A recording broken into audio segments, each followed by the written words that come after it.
Magandang gabi po sa inyong lahat. Muli narito na naman po ang inyong tagapag-report na si DJ Luis. Ito po ang aking panghuling report, weather news update para sa ating binabantayang si Bagyong Juan. Napapalabas na nga po ng ating Philippine Area of Responsibility. Sa ngayon nakataas pa rin po ang signal number 1 sa probinsya ng Rizal at karatig bayan nito dahil pa rin kay Bagyong Juan. Bagamat papaalis na nga po ito at nasa karagatan na ng ating West Philippine Sea, ay asahan pa rin po ang pabugso-bugsong hangin na katamtaman na lamang at hindi na ganun kalakas. At Bagyong Juan humina matapos maglandfall sa kalupaan ng Pilipinas. Bakit nga po ba humihina? Dahil po ba yan sa Sierra Madre? Dahil po ba yan sa kung ano-ano sa bundok?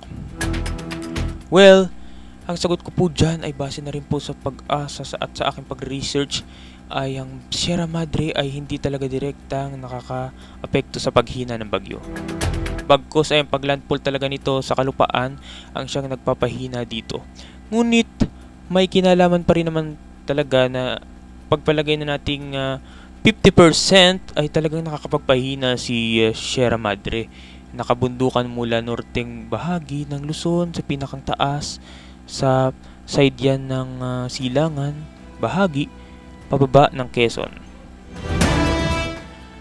At normal lang naman talaga sa isang bagyo na humina pagkatapos maglandfall sa isang lupa sapagkat ito ay nagkakaroon ng contact sa ating kalupaan at nagkakaroon ng friction at ang pinakang main reason ay dahil wala na siyang contact sa tubig, lalo na dahil doon siya nagpapalakas at katubigan, lalo kapag mainit ang tubig, mainit, warm, dyan siya nagsisimulang magpalakas.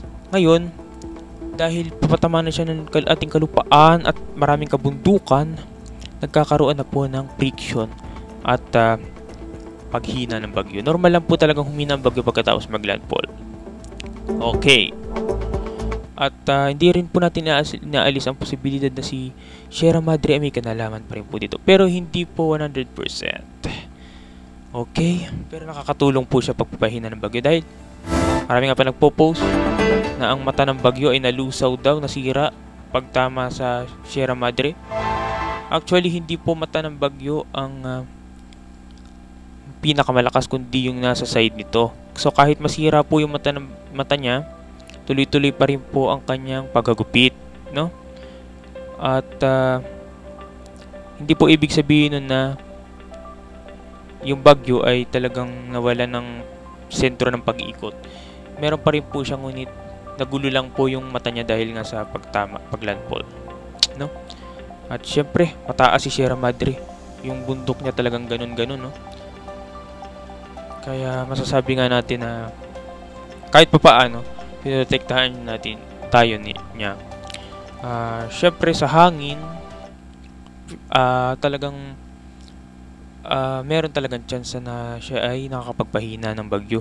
Pero sa pag-ulan, pagdating sa pag-ulan na dala-dala ng bagyo ay hindi po. Ganun pa rin po ang pag-ulan na nating mararanasan kung ito po itatama sa ating kalupaan na may Sierra Madre. Okay? So ito naman po ang ating weather update ngayon. Sa kasalukuyan, nariyan na po ang bagyo sa may West Philippine Sea. At syempre bumagal po ito, mga kababayan. Meron na lamang po itong paggalaw na 20 km per oras. Napakabagal no? Kaya kung makikita nyo, nasa karagatan siya pero nasa loob pa yan ng Philippine Area of Responsibility natin. Napakabagal niya kumilos, as you can see sa ating screen. Kaya kung makikita nyo, kapag lumabas kayo ng bahay at makikita nyo pa na malakas pa ang pagbuso ng hangin sapagkat yung buntot ng ating binabantayan na si Bagyong Juan ay nakaka-apekto pa rin po sa ating bansa. At dahil nga po malaki ang Bagyong Juan, no? At makikita nyo talagang sobrang bumagal ang paggalaw niya, oh. Araw na po yan ng Martes ay talagang medyo may hangin-hangin pa. Pero katamtaman na lamang yan. At ayan naman po ang ating satellite image, satellite view. Okay. Kasalukuyan. Dito naman po tayo. Samantalang dito naman sa ating yan po yung ating latest track ng bagyo, kung saan si Typhoon 1 ay lalabas ng ating PAR sa November 11 oras na 2 AM. Araw na po yan ng Martes. At pagkatapos ito makalabas ay babalik na naman ito sa Philippine Air Force responsibility natin sa araw ng Miyerkules, November 12, 2 AM din.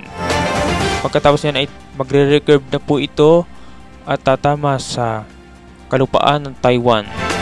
Pagkatapos sa magiging tropical depression at tuluyan na ang hihina at magiging low pressure area. Okay, so ito po yung ating view. Samantala si Bagyong Uwan nga po ay tuluyan ng humina matapos maglandfall sa ating bansa at meron na lamang itong lakas ng hangin na 120 km per hour at pagbugso na 150 km per hour sa sentro. Okay, ang mga nakataas na lamang po sa ating rainfall warning ay ang mga sumusunod na lugar. Nakataas po sa yellow rainfall warning ang Ilocos Norte, Abra, Ilocos Sur, La Union, Pangasinan, Zambales, Bataan at Occidental Mindoro. Habang ang Benguet naman po ay nakataas pa sa orange rainfall warning. At sa iba pang mga lugar tulad ng ating bayan na probinsya na Rizal ay wala na po tayong mararamdaman na pag-ulan. Ngunit pagbugso-bugso ng hangin ay meron pa rin. Katamtama pagbugso-bugso ng hangin na lamang nga. Pagkatapos may signal number 1, may wind signal number pa rin po tayo mga kaibigan. Halos buong Luzon ay nakataas pa rin po sa signal number 2 sa norteng bahagi ng Luzon at sa Central at South Luzon naman ay nakataas na lamang sa signal number 1. At paglipas nga ng mga oras ay inaasahan natin na ito ay mawawala na rin, no? Ang wind signal number ay mawawala na. Samantalang next ay wala pong pasok ngayon, no? So medyo napalit ako dapat kanina pa tong umaga. Walang pasok ang gobyerno, mga opisina sa November 10 ngayon sa National Capital Region, Cordillera Administrative Region, Region 1, Region 2, Region 3, Region 4A Calabarzon, Region 4B, Region 5 at Region 8. Samantalang wala pong pasok all levels mula preschool, elementary, high school, senior high school, college, ang mga sumusunod na lugar mula November 10 to November 11, 2025. No classes at all levels ang lugar ng NCR, CAR, Region 1, Region 2, Region 3, Region 4, A Calabarzon, Region 4B, Region 5, Region 6, Region 7, Region 8, at Negros Island Region. Samantalang, dito naman po sa ating update ay may libreng sakay mga kababayan. Kung kayo po ay nagtatrabaho at gumagamit ng mga pampublikong sakayan ito at kung kayo naman po ay gagala at luluwas sa Maynila, ay libre po kayo makakasakay sa MRT3, LRT1 at LRT2. Libre yan mula ngayon, araw ng Lunes hanggang bukas, araw ng Martes, November 11. Kaya naman po makakalibre kayo sa mga pamasahe. Mga kababayan, good news ito. Dahil yan sa pananalasa ni Bagyong Uwan. No? At syempre, papanoorin naman natin mga kaibigan. Babalikan natin ang naging pananalasa ni Super Bagyong Uwan kahapon sa iba't ibang lupahalop ng ating bansa. Ito ay ang ating mga nakita habang tayo nag-i-scroll sa ating FB. Alam niyo naman wala tayong empleyado. So ako ang taga-edit, ako ang taga-report, ako ang taga-hanap ng video, taga-kalap ng impormasyon, at taga-lipat ng mga scene sa ating ginagamit na software. At syempre, cameraman, sound kanina nga hindi ko pala nawarian na nawawala pala akong sound habang nagbabalita, kaya inulit ko.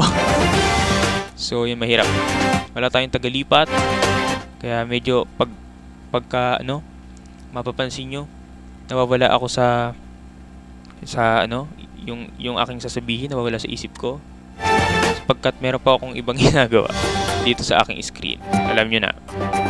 So ako na po ang all-in-one, mga kaibigan. So ito na po ang ating huling report, mga kaibigan, mga kababayan. At syempre ito, magre-reaction tayo, mga kaibigan, dito sa ating mga video nakalap. Let's go, nakalap natin. Ito nga po, courtesy from Kinagatan, part of Binangon Rizal, Talim Island. Talagang baha sa Pantalan, sa barangay Kinagatan. Okay, talagang kita nyo yung alon. Kahit ano yan, kahit tabang, lawa lang yan. Wala yan direktang doon sa karagatan. Pero malaki ang alon dahil nga po yan sa hangin. Ayun po, kung makikita nyo, grabe. Oh, napakalakas po ng hangin. Talagang yung hampas ng alon umaakyat sa likod na bahagi ng bangka, At talagang yung mga puno nagsasayaw, pati water lily, Ayun, makikita nyo. Matindi ang pananalasa nito, mga kababayan. At ito na nga, habang tumatay yung lalaki, ay nahulog ito sa lakas ng hangin, yung kanyang tabing. At ito naman po sa bridge. Grabe, ang hanging bridge ay nakaranas ng pagwasiwas. Grabe. At ito naman po, courtesy of Karamuan, Catanduanes, Bicol region. Grabe yung naging epekto sa kanila, sapagkat sila yung unang tinamaan talaga ni Bagyong Juan bago pumanalasa dito sa atin. Dumaan po siya dyan. Talagang yan, malakas, Talagang yung storm surge umabot na sa kanilang daan, sa kalupaan. At sinamahan na nga rito ng napakalakas sa pag-ulan at hangin na dala-dala ni Super Bagyong Juan. Talagang matindi. Okay, po. Kita nyo, talagang bumaha. At ang hangin, hindi biro, Grabe. Sobrang lakas. Okay.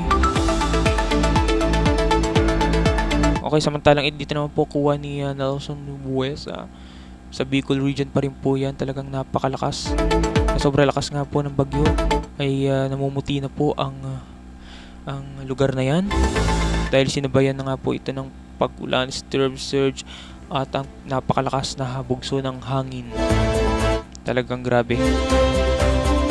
At syempre pag may bagyo, bumababa yung tawag dito, yung ulap, yung kanyang atmosphere, binababa niya yung pressure, kaya malakas yung pressure pag may bagyo. Binababa niya yung pressure mula sa taas pababa, kaya para ka nasa airplane. At naman kuha naman sa Baler Aurora, napakalakas ng hangin, gabi na po yan, kung saan naglandfall na nga po dyan. At talagang kita nyo yung bubong, napakalakas po ng talagang matutuklap na. Grabe, talagang para matatanggal sa sobrang lakas ng hangin, makikita nyo pati yung mga talahib at mga puno ay talagang nagsasayawan na sobra. Walang humpay na pagwasiwas. Samantalang dito naman po, kung makikita nyo, ito po ay storm surge. Bago dumating si Super Bagyong Juan sa Aurora, umaga po yan, sobrang taas, parang tsunami. Mala tsunaming ito, mga kaibigan, Grabe, talagang umabot sa nila, dalampasigan mula hanggang bahay. At ito nga po, makikita nyo, grabe, baha, lumubog ang mga kabahayan, nakakawawa sila.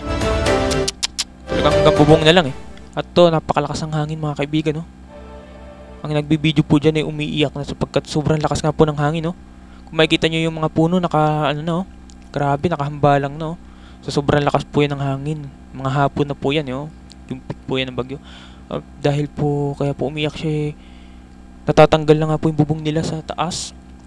Sa sobrang lakas ng hangin, kita nyo, natuklap. At syempre kasi, asahan na natin matatanggal dahil Ang mga ganyan pong dipa ako nabubungay medyo hindi tibay. Hindi katulad ng mga nakatornilyo sa trusses, sa bakal. Sobrang tibay po nun. No? So, ano naman po? Okay, dito naman po sa grabe, nakakatawa. Makapag-reels lang, no? Makapag-video lang. Kahit maanuhan na ng alon, matakluban. Takbo siya. Nakakatawa talaga. From Aurora yan, no?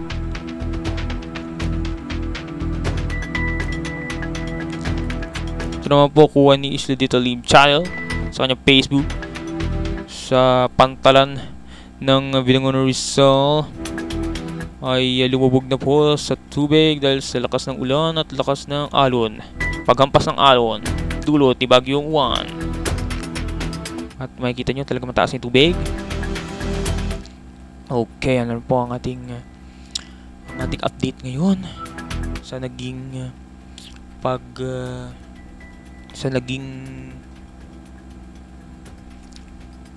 epekto ni Super Bagyong Juan. Talagang grabe, no?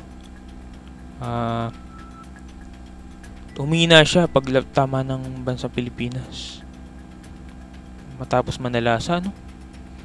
So grabe pa rin po yung epekto niya.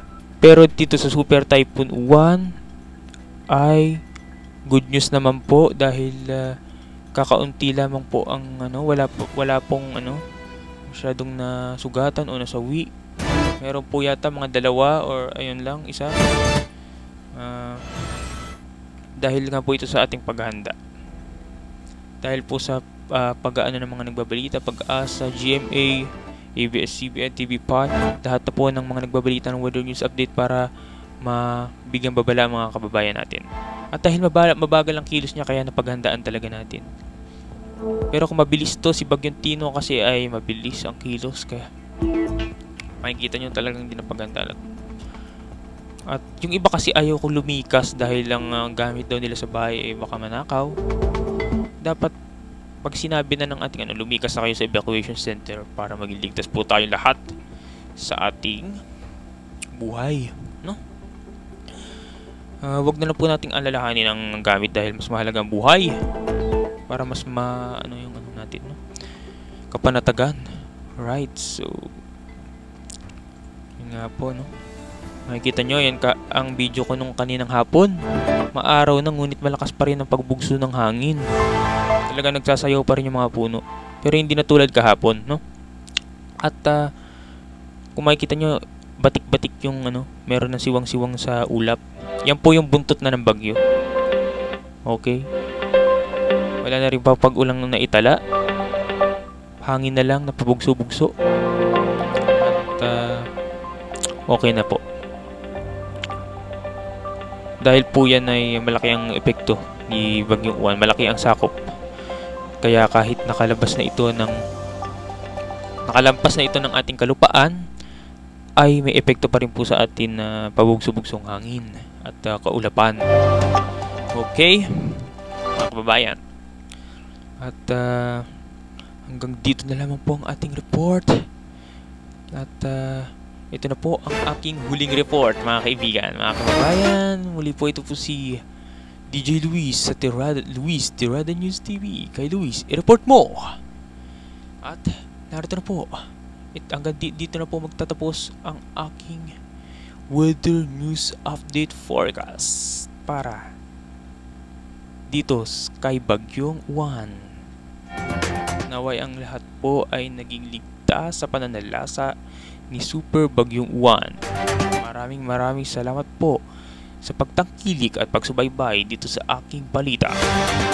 Mula nang tayo ay nagbalita noong araw ng Huwebes hanggang ngayon, Lunes, ay nakaantabay pa rin kayo. Maraming salamat po. Ito na po ang aking huling balita ni Boy Balita, DJ Luis. Goodbye. Hey. Bye-bye na.